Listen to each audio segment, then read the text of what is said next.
But this time, we're going to look at a very special case, which people usually get it wrong.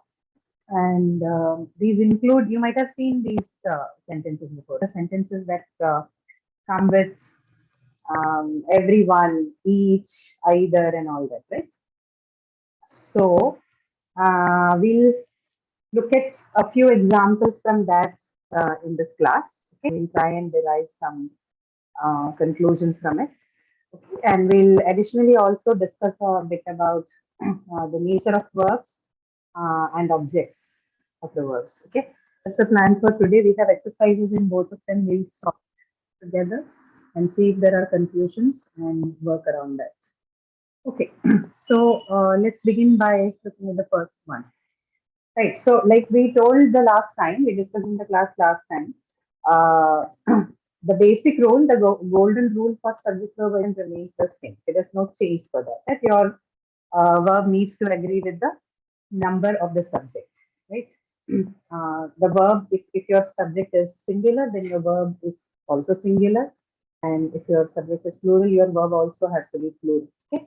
The difference would be that the verbs take a very different form in expressing both singularity and plurality. Okay? Normally, what you see is that the singular form of the verb looks like plural because of the addition of the s morpheme or suffix to it. But that is just about a form part of it, but it does not, it should not cloud your understanding or the concept that what we are actually trying to say by subject verb agreement is that the subject and the verb must agree in number with each other. So that's it. That's the basic thing to be kept in mind. All right. So let's get the examples that you have in front of you. I'll try and zoom it a bit so that it will easier for you to see. Okay, does that look better? This is fine. Yes, ma'am. Okay. All right, so let's look at the first sentence. Where did everyone go or goes this afternoon? What do you think is the drill? Which one could you choose among go and goes? Go. Go, it would be go. It would be go. It is representing some group of person. Yeah, let's see. Let's see. So your answer is go. Why? Where did everyone go this afternoon? Okay. All right. And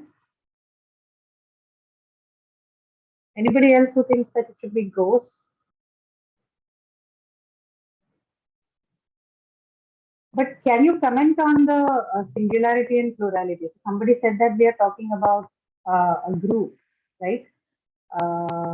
So what if I wrote the sentences everyone?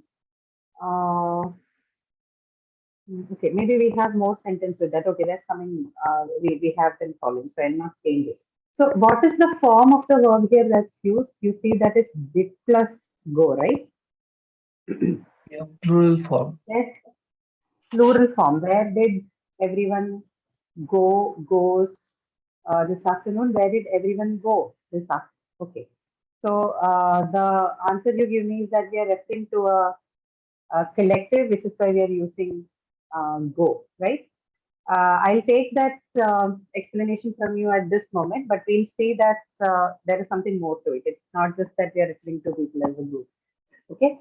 But we'll talk about it after we have discussed a few examples. Okay. So second one, sometimes, so answer is correct. Where did everyone go this afternoon? That's right.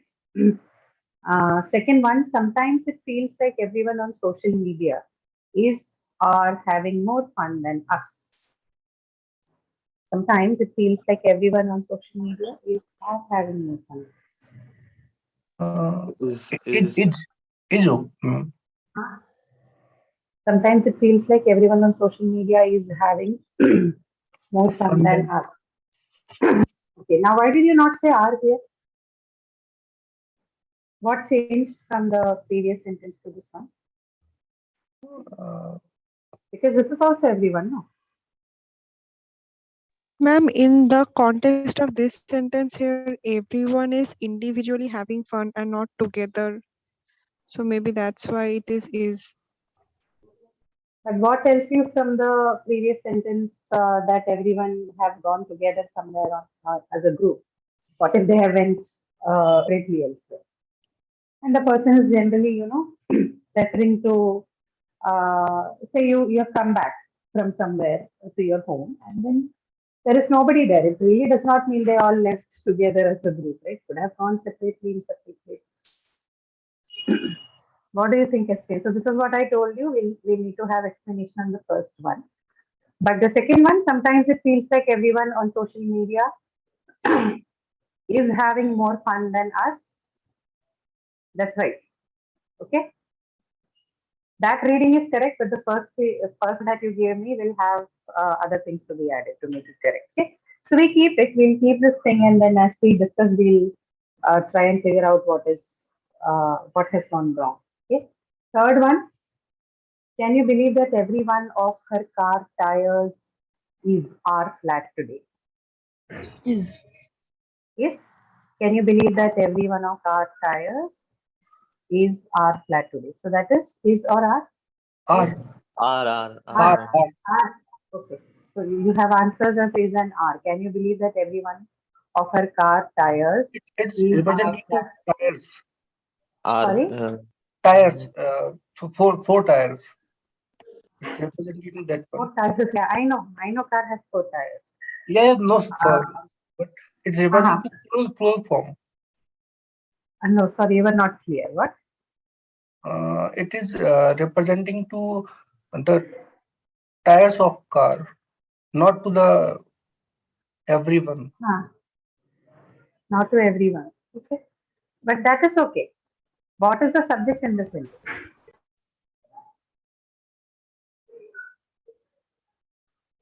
So if I change the sentence to every one of her car tires is or are flat today. Forget about the can you believe part. We'll take out the can you believe that part out of the sentence and just say every one of her car tires are flat today. Tires. I'm asking you what's the subject of the sentence? Every one of our car tires, the total phrase would be the subject. Total phrase with a subject. Yes. Yeah. Now look at that statement very carefully. Every one of her tires. Now here again the reference is to individual tires. Remember last time also we discussed this. This looks like a group, but then the reference being made is to every single tire individually. Okay, every one of her car tires is flat today. Okay, it's not are flat today. Get it? We have made the reference made is to every one of her car tires. Okay, not the whole of the tires. And I could have just said the tires are flat today. That is okay. I said the car tires are flat today is fine. In that case, I'm referring to all the since I haven't mentioned anything separately, but possibly I'm meaning that all the tires look flat today. But here, look at the sentence, every one of her cars. So I am trying to make, I'm talking about all of them, but then I'm making a reference to them individually, every one of her car tires. You see this? Yes, no? Yes, ma'am. Yes, Yes? ma'am. Yeah, right. So we're talking about the cars, of course, sorry, the tires, of course, but uh, we are making reference to each of them separately, right? So in that case, it's going to be is and not are. Okay. Now, based on this, you can try and understand the answers for the first two questions also that we discussed. Okay. We'll come back to that later. So this one is. Can you believe that every one of our car tires is flat today? Next, each and every one. Okay, the one off is missing. I'll just put it there. Each and every one of the stars in the sky has emitted for millions of years. Has. Has Has. again the same thing. Each and every one. You are referring to the stars in the sky. Again, there can be an impression that you're talking about the whole of the collection. Yes, that's true. But then within you're also referring to each of them separately. The reference is being sent out to all each of the stars present in the sky, right? So it has to be again singular. Each and every one of the stars in the sky has emitted light for millions of years. Good. The fifth one. Every one of my Google searches. mentions or mention how everyone is or are obsessed with the new actor. Mentions and is. Sorry? Ma'am, mentions and is. Mentions and is. Okay. So every, which means, is it singular or plural usage? Every one of my Google searches mentions how everyone is obsessed with the new actor. Is that what your answer is? Yes, ma'am, mentions and Okay. everyone is. Every one of my Google searches mentions how everyone is obsessed with the new actor. See this? You can see the reason, right? Again, the reference is to individuals. Okay. In the first case, referring to individual Google searches. Okay. So, and the second one is the people who are doing the searches. Okay, individually to everyone. So, in both cases, you're going to do is you're going to use singular forms of the word. Now, sixth one, everybody know the truth. Knows the truth. Everybody knows the truth, right? So again, impression is that there is a large collective. We are talking about everyone. But then reference is that we are talking about each individual, each person individually, right? So everybody knows the truth. Then, seventh one, at night with the light shining on the water, everything look different. Looks. Looks. Look. Everything looks so. Look at that. This you have at night. You have with the light shining on the water and everything. So what are these two things in the sentence? What do you call them? Are they essential part of the sentence, or can we do away with them and still have a good sentence? A good sentence, grammatical sentence in English. If I just say everything looks different, is that a good sentence? Yes, ma'am. Yes, Ma'am, right. is So it an adjunct? yeah, both of them are adjuncts. Both. Okay. At night with the lights shining on the water. So how many adjuncts do you have? I know this is not a part of the exercise, but just to see if you can do this counting. Ma'am, there How are many do two, you at night and with the lights shining on the water. at night with the lights shining on the water? Okay. Or Uh, is it considered as one? which one? With the lights shining on the water. Like at night with the lights shining on the water, is it considered as No, one no. plural? So, okay. So, you know that we can have prepositional phrases which have other prepositional phrases within them, right? That kind of embedding is possible with respect to phrases. But when you count the number of adjuncts, you treat them separately. You don't treat them as a singular whole. They are a singular whole, of course, as the part of the sentence. We do this business of taking down only when someone asks you questions like, tell me how many adjuncts in this sentence, right? Otherwise, of course, they are very much part of the sentence. But when you do synthesis and analysis to know how many of this has been added, of course, you treat them separately. So at night is one of them. And in the phrase with the light shining on the water, how many adjuncts do you have in that? Within that. So that particular phrase, you have already looked at phrases, no? So if I just ask you quickly, this is not a digression. I mean, this is also part of your course, and you've already looked at it. So I think this is a good exercise to, put some light over that. So leave at night aside, that what it, since it's a separate unit in itself with a comma, it's not very confusing for us. But with the lights shining on the water, this is a phrase, right? What kind of phrase is this? Can you tell me? With the lights shining on the water, Prepositional phrase. prepositional phrase, right? Yeah. Now within that prepositional phrase, can you look at other things? We'll do this and see how you do phrase division also. So this is the whole phrase that you have here, right? The prepositional phrase, right? Now within this, so I'm just adding it here, PP, okay? Then what do you have? What else do you have? Within that, On the water is another prepositional phrase. okay, that is another prepositional phrase, I agree. But before that, you have the lights, which is what? NP? Noun phrase, yes. Noun phrase, right? Then with that you have, The water. what is this called? Shiny. You have BP, verb phrase, right? Then within that again you have The water. Noun phrase. on the water. It's on the water, right? So it's PP.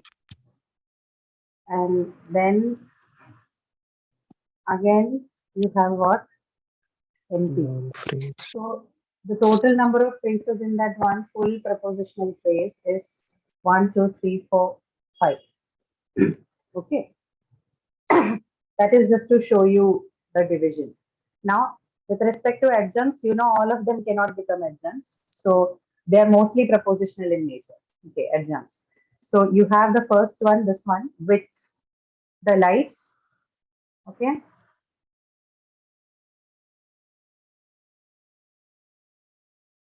Yeah. So you have with the lights, this part. Okay. And then you also have on the water. Okay. Within that. So total number of adjuncts would be how many? 3. Get it? You have at night, with the lights, and on the water. Okay. Yes, no? Yes, ma'am. Okay. Yeah, that's what we are looking at. Just to discuss the other parts. But answer to the question is looks. Okay. Everything looks different. So once again, you see the within the subject verb agreement, you have looks, which is this the verb agrees with the singular subject everything, and hence your answer is looks. Okay. And then the eighth one, I couldn't get a seat. Everywhere were so crowded. Was. Was. Right? Everywhere was so crowded. Right. Ma'am? Ninth one. Yeah, is there a doubt? Yes, ma'am. Ma'am, for the eighth one, isn't it better to say it was very crowded everywhere? You can say that. Of course, that is one kind of usage. It was so. What you did is you changed that sentence into a.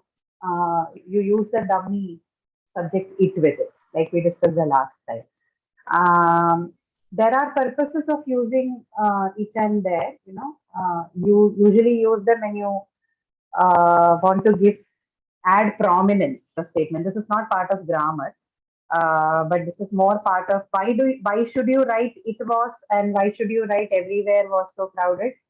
It's more about the stylistic features, okay, than grammar itself. Of course, grammar helps you to support the styles that you want to use. So in case of it was so crowded everywhere, uh, you have shifted the the everywhere part to the end of the sentence, right? When you're using it was. So basically, it means stylistically, it means you wanted to emphasize on the everywhere part. Okay, when you're talking to the person and when you are writing, what you meant is how everywhere this is the case. So your emphasis is on everywhere, right? Usually in stylistics, it's like it, whenever you place a particular segment of the sentence towards the end of it, you mean to give it more emphasis. Okay? Or the Okay. other way around, when you want to give emphasis, you place those elements at the end of the sentence. Okay? It's called end weight sentences.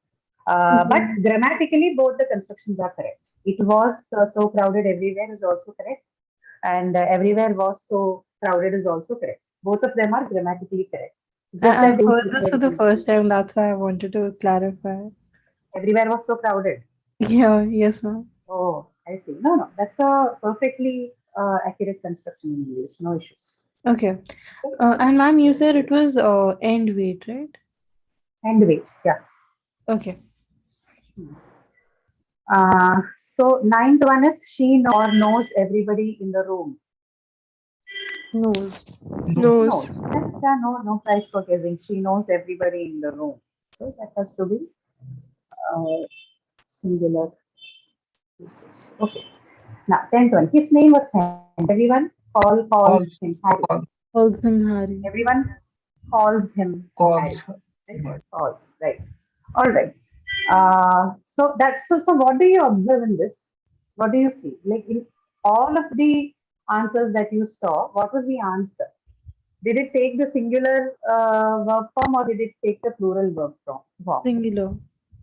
Singular, right? So let's see, just like this, everyone, each of, everybody, everywhere, everything, each and everyone, all of them, they are going to take also neither nor, either or, all of such constructions, no, all of such elements, they are going to take singular verbs. Okay.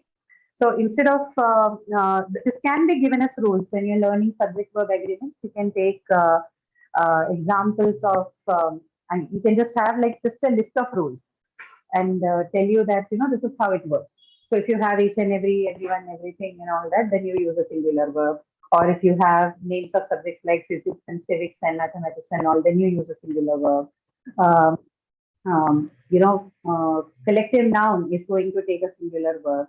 But if you're referring to individual members, then it's going to take a plural form. It's okay to give such rules, right? So you can have about 10 or 15 rules like that. But of course, you're not going to keep this in mind, right?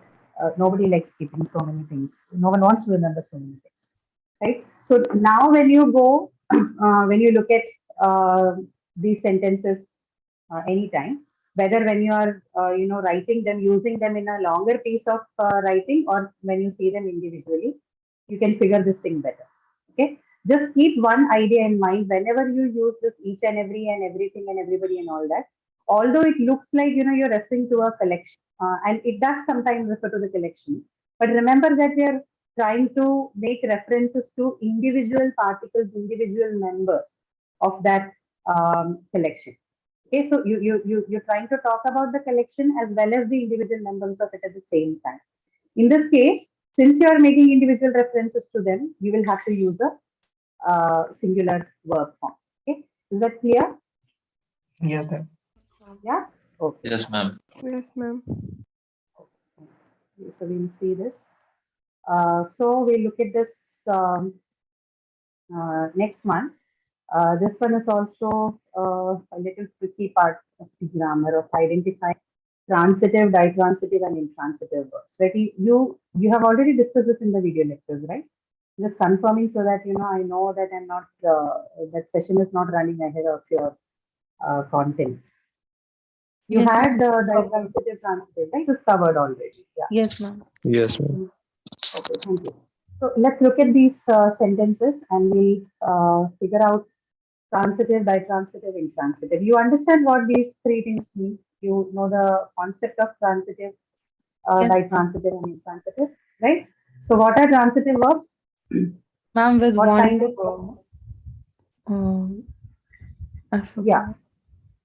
Uh-huh. Yeah, that's the problem. With one So object. With what one is transitivity?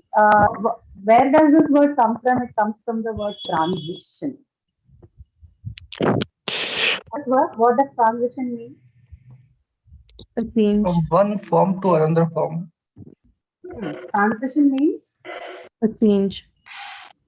a change. Okay, so it just it could be anything, change of anything, right?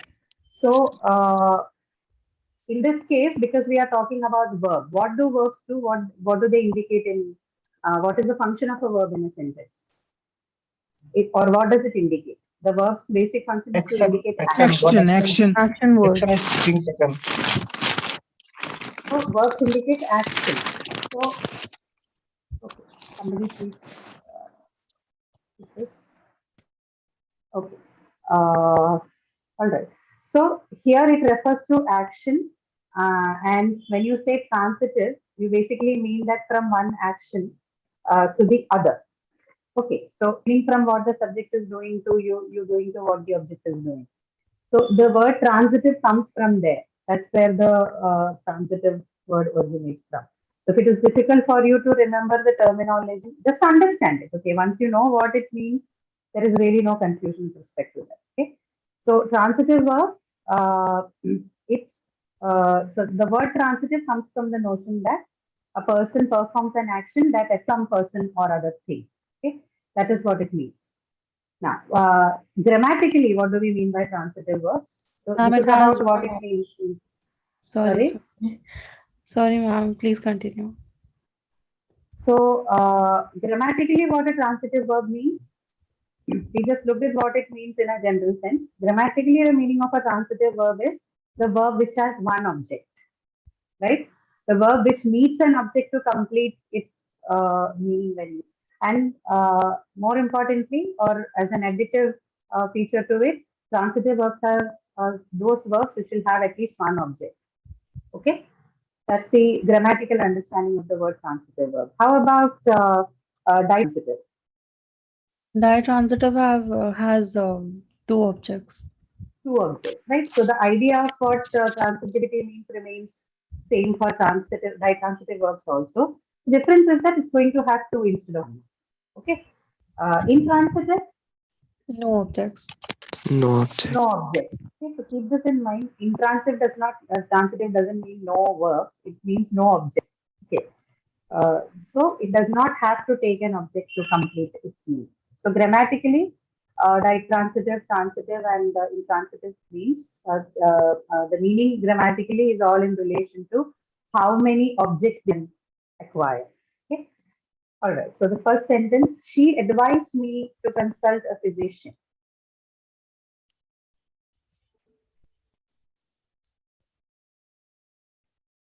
Ditransitive. What is the nature of the verb advise?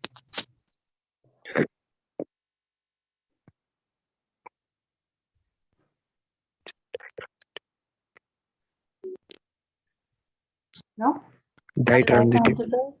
ditransitive. And what are the objects? Me is the direct object and physician is the indirect object. To consult a physician, the entire part of it will be okay. All right. Because to consult is not a verb here. We Oh, know that so verbs will. Huh, so to consult a physician is the entire object. yeah, the whole part is your object. Your what is it? Direct object. Okay. And consult is also a verb, right? Consult is a verb, but it is used as a verb here. It is to consult. You see. To Okay. consult is not a verb, it's an infinitive verb, and infinitive verbs are not they are not considered the main verbs in the sentence because they do not take part in agreement. Okay, Okay. so if you look at the verb advice, that is the one the inflection, as in the change with respect to tense and others are showcased on the verb advice, right? Not on consult. Yeah. It says advice, so it has inflected for past tense. So whichever verb takes the inflection for aspect and tense and mood and all that, only that would be considered as the main verb. Okay. Okay, The ma'am. other one is not a verb. It looks like one, but it is not. It is an infinitive form, and we don't consider that because the simple reason is that you cannot inflect it for anything. It doesn't take part in agreement. Major function of the verb is also that it should agree with the subject, for which it need to have agreement features. This one doesn't. Okay, so to consult a physician is your direct object and me is your indirect. Okay, fine. And to So consult a physician is direct. it is direct. Okay, so let's talk Uh, about how do you do dialectics of this. How do you figure out whether a given verb is transitive or not? What test do you do? If you remember from the the lectures. what test? We ask the Uh, question to the verb what. We ask a question with what? Yes, correct. And then what's your answer if you question It advice will be with? direct object. No, it The will be answer will direct be the object, but direct in the object. sentence, answer will be the direct object, correct? And in this sentence, Yeah. then what is that answer? To Consult consult a a physician. physician. To consult a physician, right? So that's your direct object, and Yes. me is your Yes, ma'am. indirect Yes. object, Me is the indirect object. correct? Yeah. All right. And second one is invite your friends as well. What kind of verb is invite? Transitive. Transitive, yeah, requires an object, right? So object, remember, it's not always going to look like a singular, like a single entity, like a noun or plural or anything. Sometimes you can have a group of, you can have a clause as your object. Sometimes you can also have a phrase as your object, like in the previous sentence, to consult a physician is not it's not a singular entity, right? It's actually a phrase, to consult a physician. So all you need to do is identify the positions correctly, ask these questions with what, and if it is an indirect, then whom, or to whom and for whom. If you can answer these questions, ask these questions and get an answer, then it should be okay. But always do not look for one singular answers, because that's not how it works.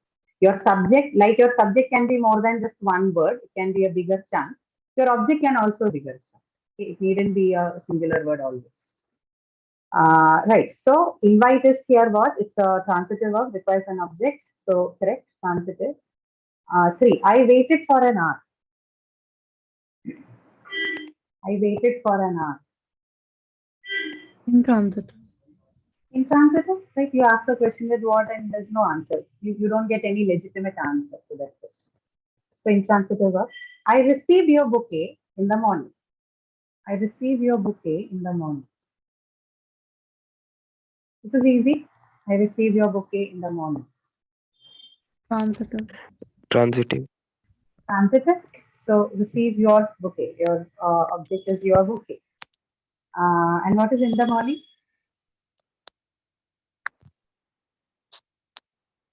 What is in the morning? Adjunct. Adjunct. Yes, correct. Ma'am? I'm going to send, yes. Ma'am, I had a doubt in the second one. Yeah. If we use the what test, let's invite what? Can we replace it by who also, or? I think we would Yes. ask to whom. You're asking, can you ask a question with what or who? Oh, so we can use who also. We can use who also. Yes, Okay. what and who.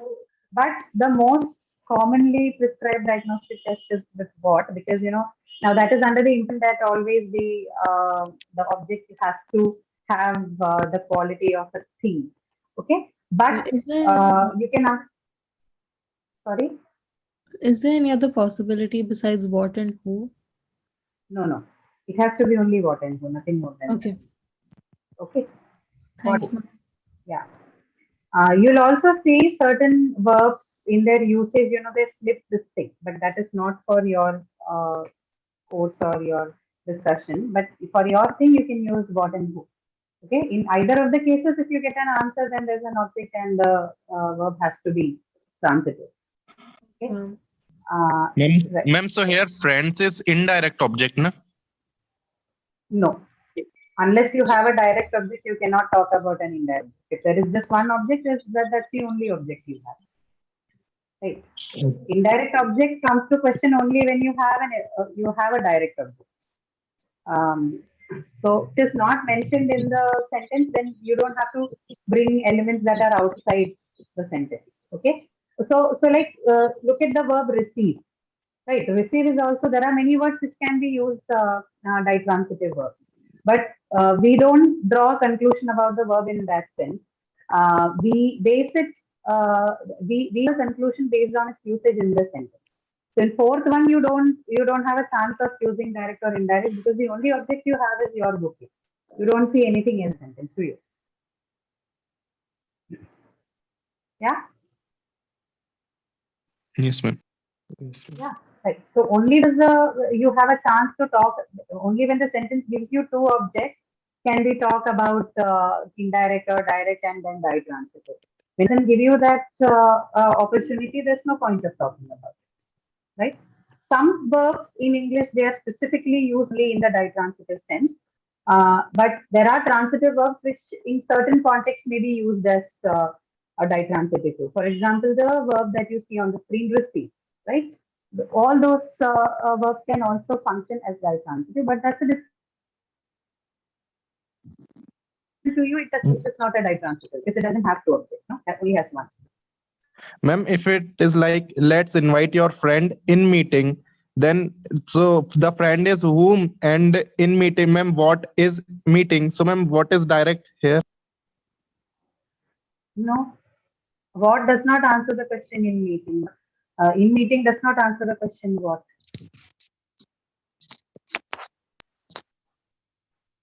Let's invite your friends in meeting. In meeting does not answer the question what. Where invited where? Where they have invited? Just But no, notice you where. use where and all that. You cannot use where and all that. The only one that you will use is what or whom for direct object and to whom or for whom in your indirect object. Okay. Other kind of questions are not allowed for diagnostics. Where and which and how and all. None of those are allowed. Only the ones that we mentioned are allowed for diagnostics. Okay. Ma'am, if there is a sentence in which whom come first and then what, then which is direct? What is that sentence? You have to give the sentence. Yes, ma'am. Yeah, come up with an example and then we can talk about it. You know, this is a very general statement. If whom comes first and what comes later. If you give me an example, we can discuss on that based on Yes. your, yeah. Okay. So think about it. Ask me. We'll go to the next one. I am going to send her some chocolates. Transitive. Right, transitive? Yes. So you have two objects here, right? And they are so the verb. Yeah, right.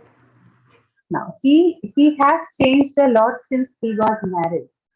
Ma'am, He could you has please tell the direct and indirect for 5? okay.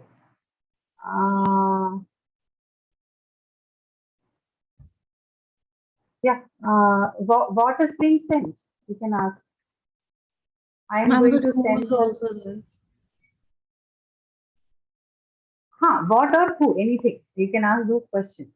So can we say her is the direct and chocolates is the indirect? No. First question will have to be on what. In case that fails, you can ask who. Okay. Okay. The first priority is always given to what. And if asking a question with what is not making sense because it's not answering it properly, or say you have both, you have a person as the subject and the object both. In that case, you use a who. Okay. If the object position has an action with respect to who, then you can do that. But if you ask a question with what and you get an answer, then probably that is your, not probably, then that is your direct object. Okay, ma'am. Okay. Yeah. Send what is chocolate, that's your direct object. To whom is your indirect object, is her. Okay, to her. Okay. See what people usually do is they play around with the possibility of arrangement of phrases or words in the sentence. But keep this in mind no matter how they arrange. So let me give you an example. If the example is, you know, yeah, look at this example. Shweta gave my son a birthday present. Okay. And Shweta gave a birthday present to my son. You can write the sentence in both ways. Okay, both of them are correct. Yes, ma'am. But that doesn't change direct and indirect object. Those still remain the same. Okay. We are changing it because we treat some of the phrases can be rearranged and still be made grammatical. So this kind of rearrangement is possible. However, it doesn't change the roles of the components that we use in the sentence. That still remains the same. Okay? Again, why do you use? Is there a meaning? Is it just a possibility, or is this possibility with a meaning? Yes, this is a possibility with a meaning, but it has got nothing to do with grammar. Like we discussed in that previous sentence about it was, so crowded everywhere, or air was so crowded. The difference between the two sentences are more stylistic than grammatical. Grammatically, they both the sentences are same. They are accurate, and every component used in both the sentences one and the same. They won't change their roles, no matter how you replace them, even if you change the order. But the difference is only with respect to stylistically what they mean. Okay. Okay. So based on what you want to intend or what meaning you want to intend with your statement, you can choose one of these. All right. Okay, is that understood? Yes, ma'am. Did I answer your question? Okay. All right. So, which one was it? Okay, we were discussing sixth one. He has changed a lot since he got married. What is the verb? What's the nature of the verb? He has changed a lot since he got married. Can you question the verb what? Question the verb change, sorry. Is it intransitive? It is intransitive. Okay. You cannot question it with what and a legitimate answer. You cannot even use who there because no chance. We don't have anything that represents who as well. So intransitive verb. Ma'am, it cannot be. It is not representing himself. Sorry. Change to whom? So it's itself. Sorry, I did not understand your question.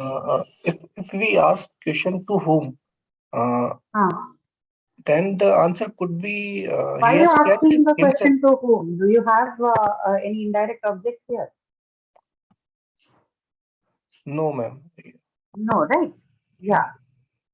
Those in to whom, for whom is only with respect to indirect objects. In a normal situation where you have a transitive verb, you do not use those questions. Those questions have no meaning there. We don't take them here at all. The only question you probably would ask is what, and in certain cases, who, and because your object also has the qualities of a person. Probably it is something to do, not just quality. If you have, say, a person in the object position instead of something else, then it doesn't make any sense to ask the question with what, so you replace it with who. But remember, most of the time, the diagnostic tool only uses the word what to question the verb. Only in the cases you have, explicitly a person in the place of the object position, you use who. Otherwise, it's all what. And to whom and for whom and all that, particularly, they have got no place in sentences with just one object, with verbs that have only one object. That comes into play only when you identify your verb as a ditransitive one. Okay, so in this case, neither is the case. You have the verb changed. You cannot question it with what. Definitely cannot question it with who. So, and I mean, by which I mean that you can question. Nobody's stopping you from there. You don't get any answer. That's it. No legitimate answer. So that means this verb is good on its own. Sorry. Yeah, please Can go we ahead. assume? Can we assume implicit meaning that himself he has changed himself? Yes, changed himself. No, why do you want to use all that? We're just looking at the verb, no? Okay. What we are saying is the verb change is complete in itself. It makes sense on its own. You don't have to give any objects to it to acquire its meaning. It makes full sense on its own. He has changed. Okay. It's changed. Everyone understands what change means. Change is an intransitive verb. It makes sense on its own. Doesn't need an object to complete its meaning. So which is why this is important. And even structurally, if you look at it, there are no objects to it. So intransitive. Now, seventh one, suddenly the baby woke up. Intransitive. Suddenly the baby woke up. Intransitive, right? The baby woke up, you cannot question woke up with what woke up, right? It's complete in itself. Similarly, just like the verb change. You understand, the meaning is complete when you say the baby woke up. Okay, let us discuss your research. Transitive. Let us discuss, this is transitive, right? Discuss is a transitive verb and the object is your research. In this case, ninth one, I heard a lovely poem in the evening. I heard a lovely poem in the transitive again. Yeah? Yes, ma'am. Right. Tenth one, can you lend me a few dollars? So see, some verbs you don't even have to do the diagnostic test. By the very verb itself tells you that, see, this has to be intransitive or this has to be transitive. So lend, you have to lend somebody something. No, the idea of lending does not is not completed unless you have something to lend, right? So what kind of verb is lend? Ditransitive. Can you lend me a few dollars? So what is the direct object here? If it is a right answer, assuming it is right answer at the moment, Direct is few dollars, Few dollars. few dollars and and me is the indirect object. Indirect object. indirect object. Okay, so you have a ditransitive object, sorry, a verb like len, with direct object few dollars and indirect object few. Okay. All right. So this is one such thing. Okay, but this can also be used as transitive, and in certain cases also as ditransitive. Okay. In this case, it is ditransitive since it has both direct and indirect objects.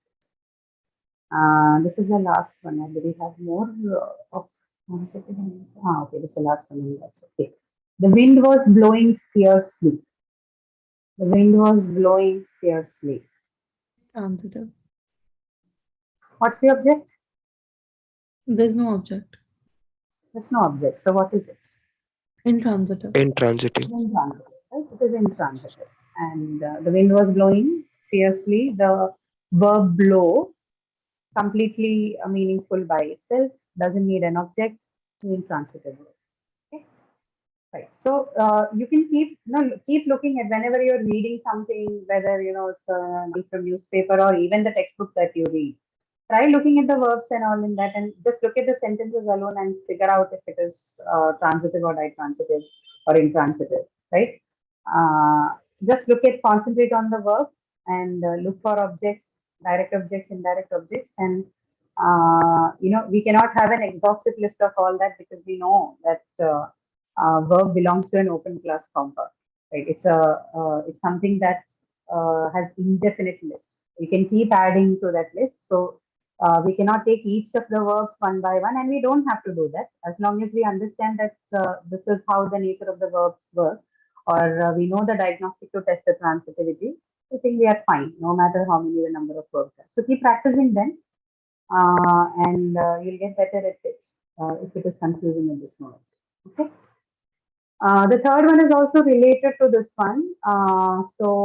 Underline, you can just tell me underline the indirect objects in the sentences below. So you only have to pick the indirect objects now, okay? No direct objects. Just the direct objects in the sentences that you see. First one, send me your details. Your detail.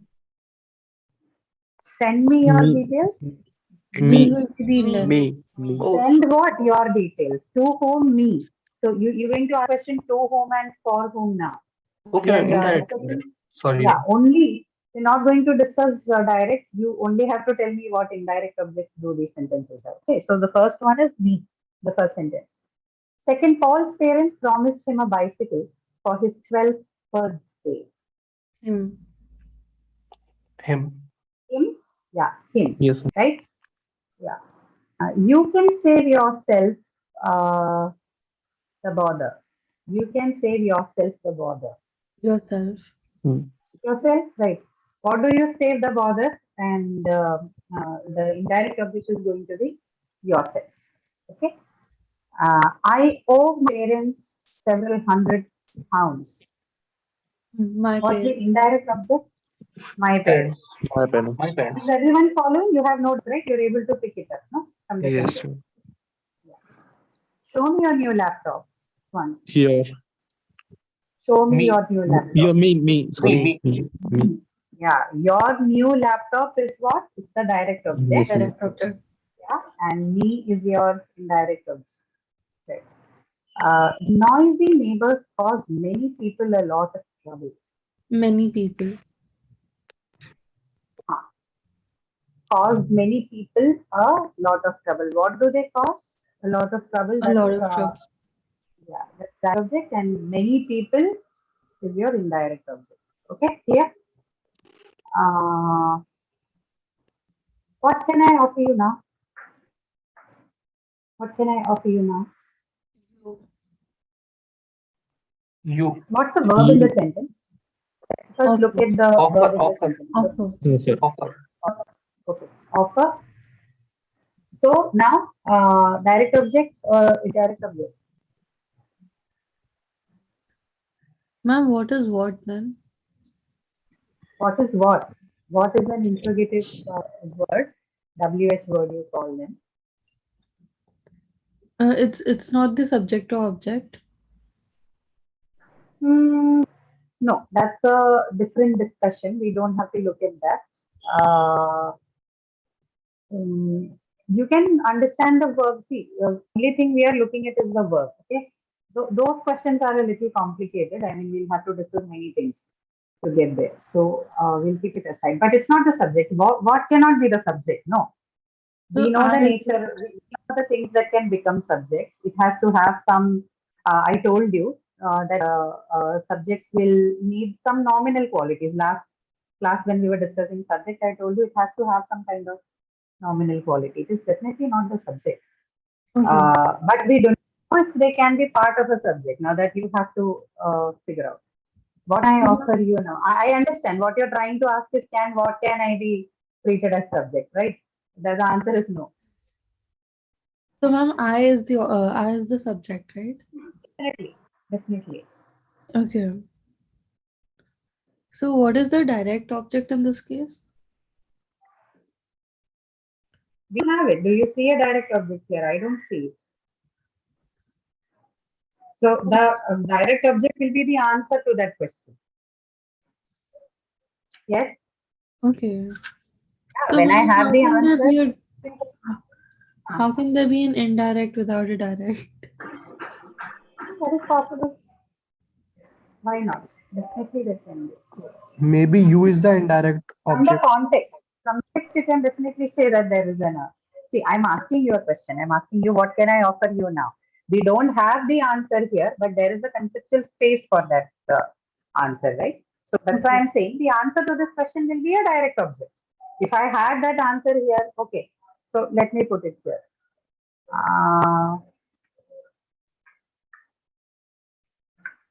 Oops.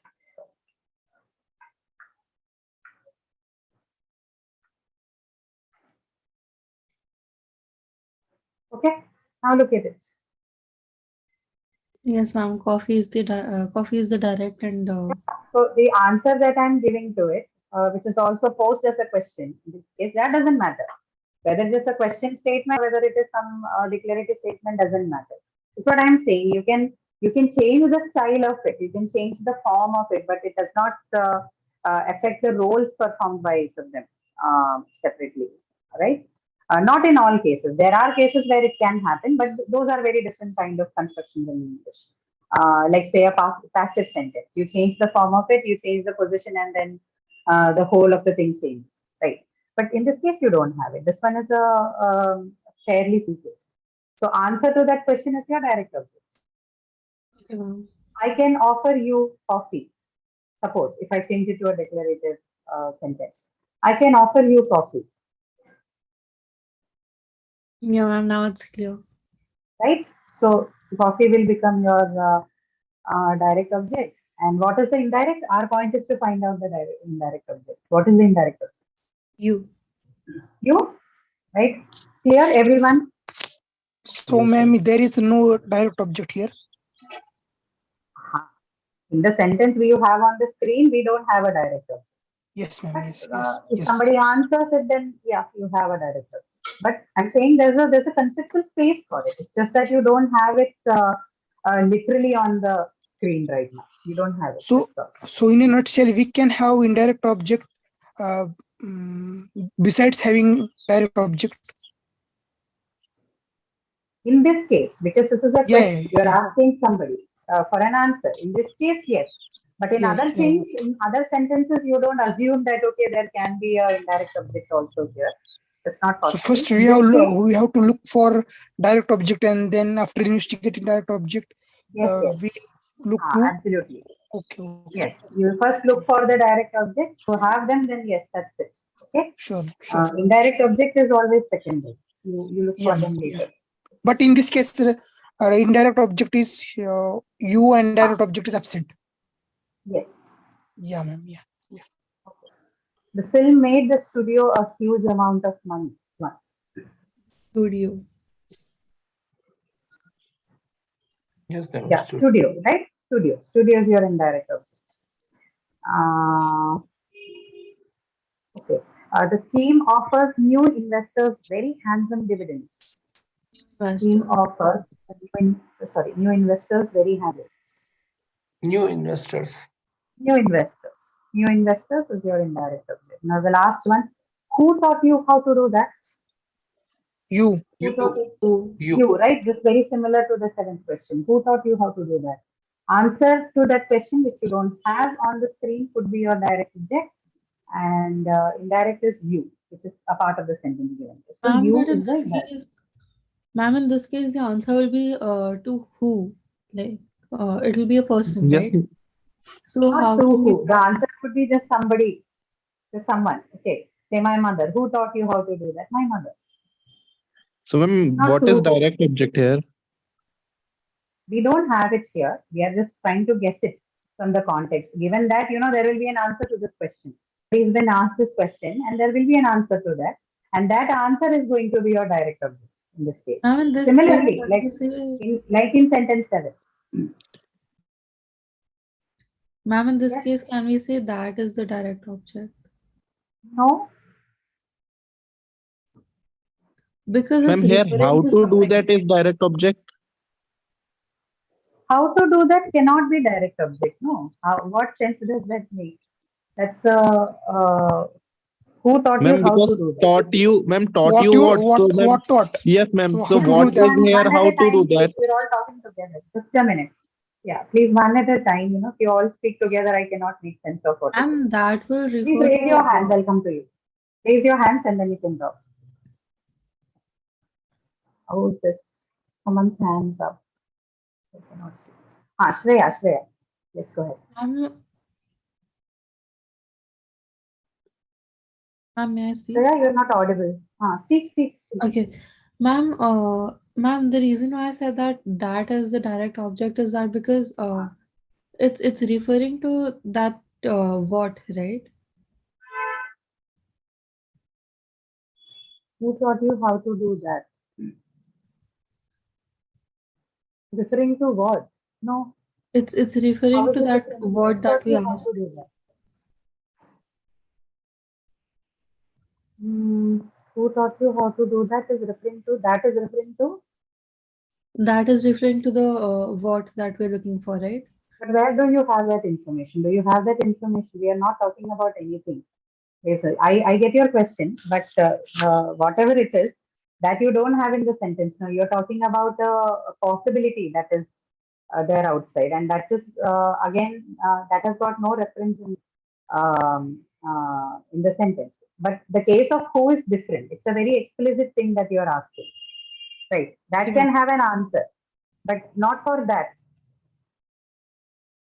No okay, reference to that is made within the sentence. Can be anything. okay, ma'am. Okay, so that won't be considered an object in that case. Yeah. Next person, this is Nupur Gupta. Yes, hello, ma'am. I want to ask here, it says, I have two questions, so I'm trying to change this sentence. So first, the question is, if I write the scheme offers Ah, two new investors very handsome dividends, so ah. then new investors will be a object or not? The scheme offers two new investors. Hmm. You mean the TO2? Yes. No, we don't have. Will that be a grammatical sentence if you write the scheme offers two new investors? I No, was we do not. We do not like the scheme. I mean, not like, we don't use it. The scheme offers two new investors. No. okay. And the other is, Or you can reverse it. If you write it as the scheme offers very handsome dividend to new yeah, investors, then it is correct. that was my next Ah, question. So in that, yeah. handsome dividends will be the object. Yeah, in this case also handsome dividend is the object, but it is a direct object.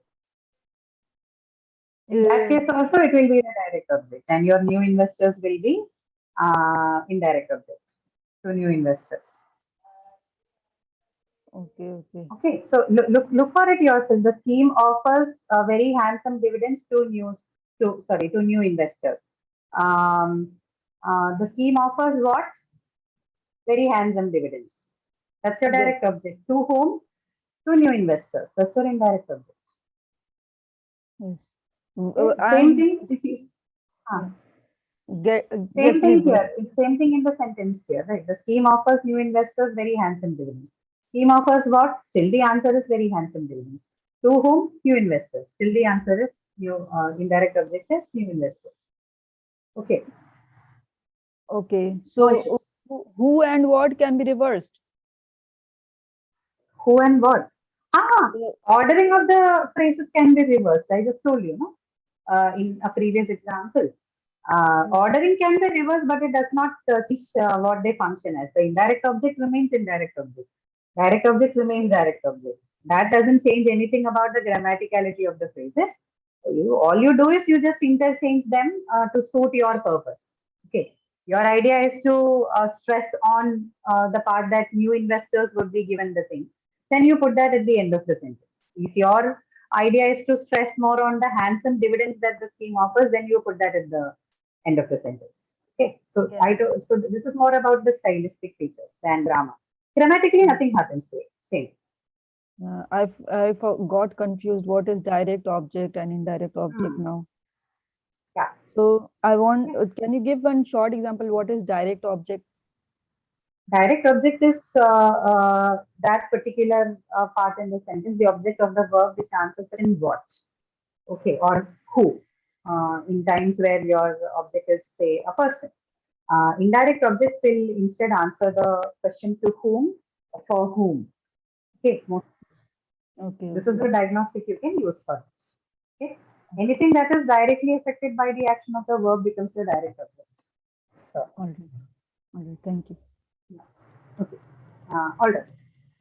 The taker of the action would be your direct object, and something that benefits from that action or is influenced by that action will become your indirect object. Okay. Okay. Fine. Yeah, somebody else also had their hands in this. Abhay. Ma'am, in 10th, what is direct object here in 10th? Direct object will be the answer to this question, which you don't have here. Ma'am, Okay, but so the it is answer is technically some action. person. Yeah, Ma'am, right. ma'am, that is not what. So that's why we said no, that you can use what or who.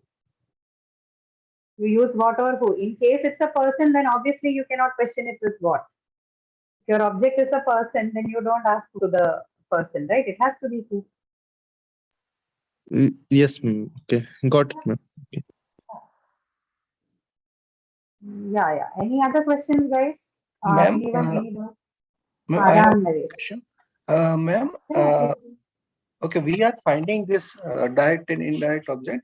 So where we will be using these concepts, benefit of these findings. benefit of this findings is that you can form accurate sentences in English. Okay, when you write down things, you don't get confused between what is the first of all the structural accuracy. Second thing is structural accuracy eventually leads to saying, speaking, writing better English. Okay, I do not know Okay, what that means. I cannot identify a strategic location of the use of this. Okay, language doesn't work like that. You use this everywhere for everything. And don't you think that knowing this will contribute to that? okay, ma'am.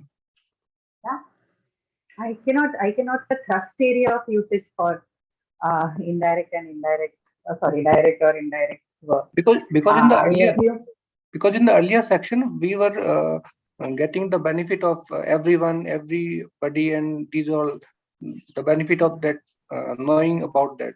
But here I am a little bit confused why we are finding these things. that's a tough question to answer. Why are we using it? I don't find any difference between why we learned about everyone and everywhere and indirect and direct objects, right? I just look at it in the way that it will help me write correct sentences and understand the concept of, I mean, first understand the concept and then, use them better while I'm writing or speaking. Thank I you. don't think I have anything more to add to that.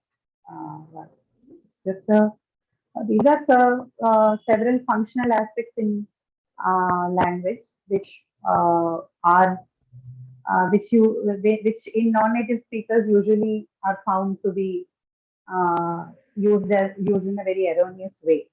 So we just tell people that, see, this is how you have to do. Like, when it comes to transitive and intransitive, a lot of people still find it difficult to figure out whether a verb is a transitive or an intransitive one. Okay. So unless you know a given sentence, sorry, a verb is transitive or intransitive, you end up writing wrong ungrammatical statements. That's the idea. Okay. For me, it's not very difficult. Why we learned everyone or everywhere, or for that matter, anything that we discuss in the class, in the sessions, they all just serve one purpose. That is to have a clean language. And by clean, we mean structurally accurate language. Okay. Yeah. Okay. Any other questions, guys? Ma'am, I have a doubt. Ma'am, I am facing problem. Ma'am, I am facing problem in agreement portion, subject verb agreement. Ma'am, for example, in lecture number 3 of week 7, there was a sentences made by professors that complex kind of sentences where it includes the more than one subject. Ma'am, in that I am facing problem. So, what are the basic rule in subject verb agreement is that your subject should agree with the verb. So whatever interferes in between the verb and the subject is not going to affect the basic rule that they both have to agree with each other, right? So what kind of problems did you face? If you can give me a sentence, I can talk with respect to that. Otherwise, it's a huge question. For example, sentence number 2 in the lecture, that either my mother or my father. In that, there are two options, is and are, coming to the meeting. Yes. For example, in either, such type of sentences are creating a problem. Okay, so see, in either or, if no, both your subjects mentioned are singular, then obviously it is going to take a singular verb. But see, so in the sentence either my father or my mother, you have both of them as singular subjects, right? Father and mother. So your verb is also going to be singular. So there's no prize for guessing. It has to be singular. Either my father or my mother is coming to the meeting or will come to the meeting. But in case you had either my father, either my mother or my brothers, then in that case it will change to are, right? Because the subject that is in these kind of constructions like either or, neither nor and all that, the verb will agree. Since you have a complex subject here, it's not a singular one like you mentioned. The verb is going to agree with the subject, the number of the subject that is closest to it, right? So in this case, my mother or my brothers are coming to the meeting, whatever the rest of the part was, I don't remember. Okay, so because brothers is plural, right? So the verb has to agree with the closest subject is plural, so that also becomes plural. If I flip, I change the position, either my brothers or my mother, then the verb becomes singular. So either my brothers or my mother is coming, right? So in such constructions, the verb will have to agree with the closest, the number of the closest subject.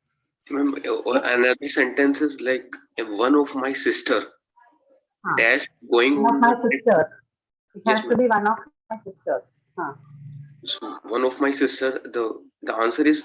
So my sister is very closest and it is a plural. So why there is not are? No, it is because it is one compound. One of my sisters. You have several sisters and you're referring to one among them. Right, one of my sisters.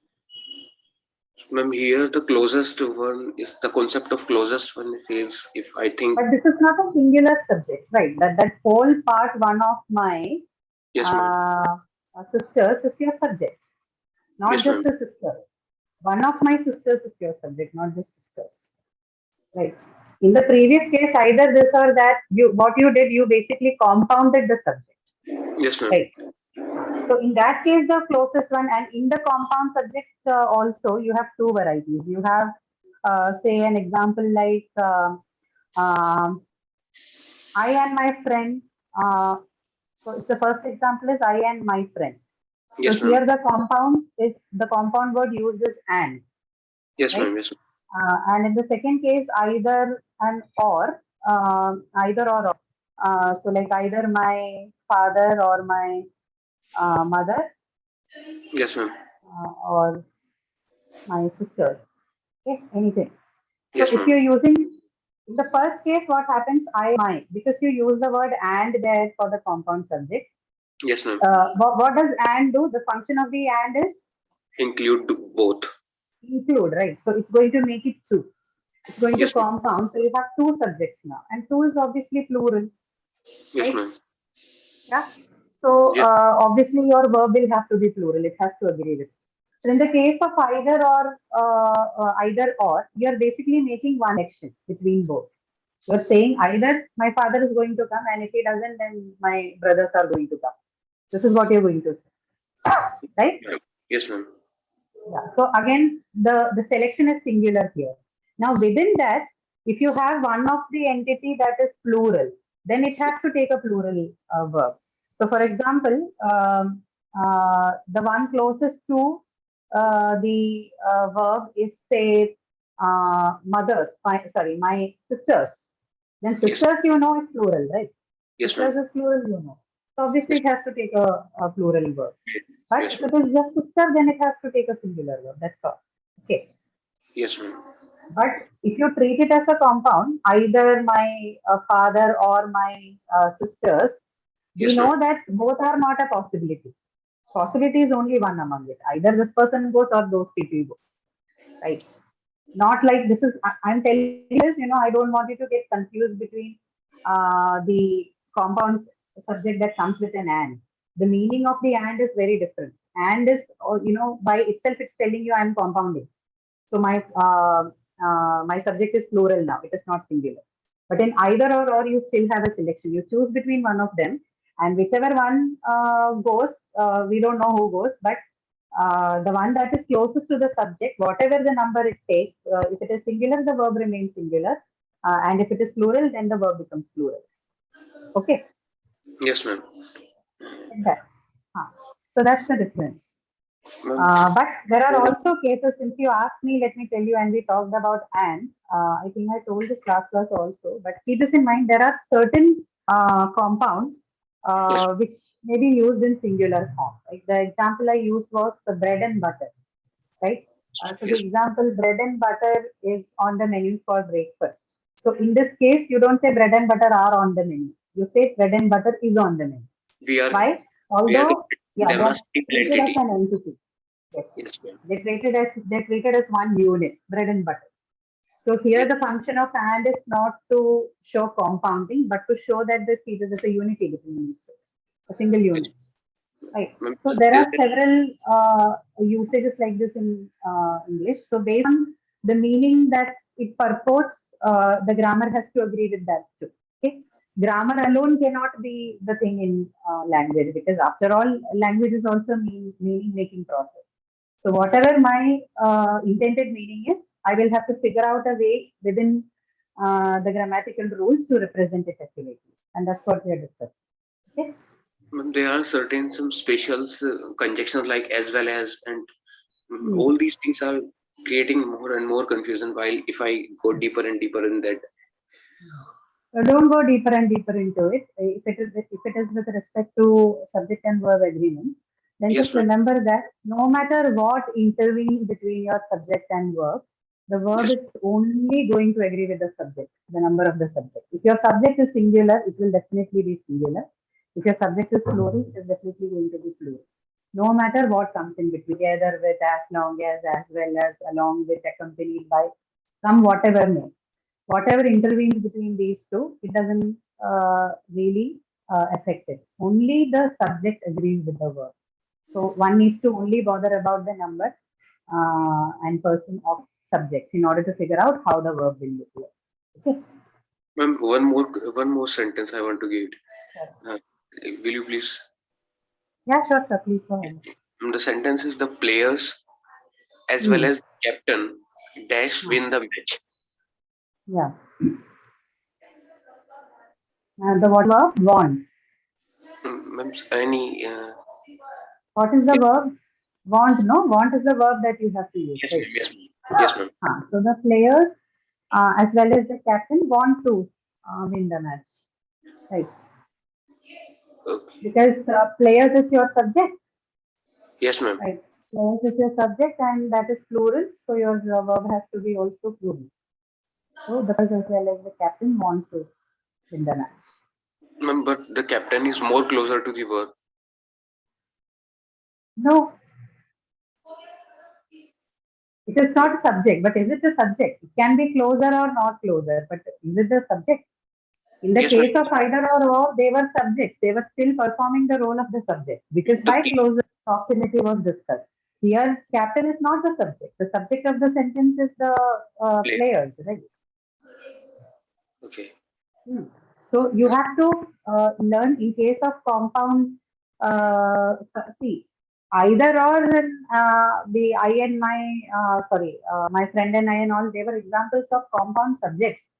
They are subjects.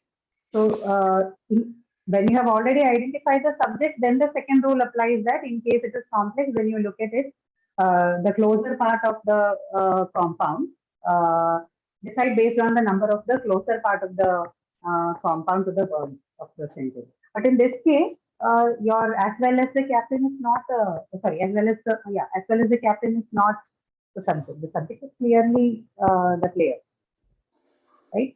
So difference is made by the identification of the subject. If you have identified the subjects correctly, then you cannot go wrong on your verb, form of the verb. Okay. Yes. This. Yes, ma'am. All right. Thank you, ma'am. Okay. Yeah, no issues. Any other questions, guys? If not, we'll call it a day. We'll meet next week. Okay. So see you all. We'll meet in the next session Thank you, ma'am. next week. Okay. See you. Thank you, ma'am. Thank you, ma'am.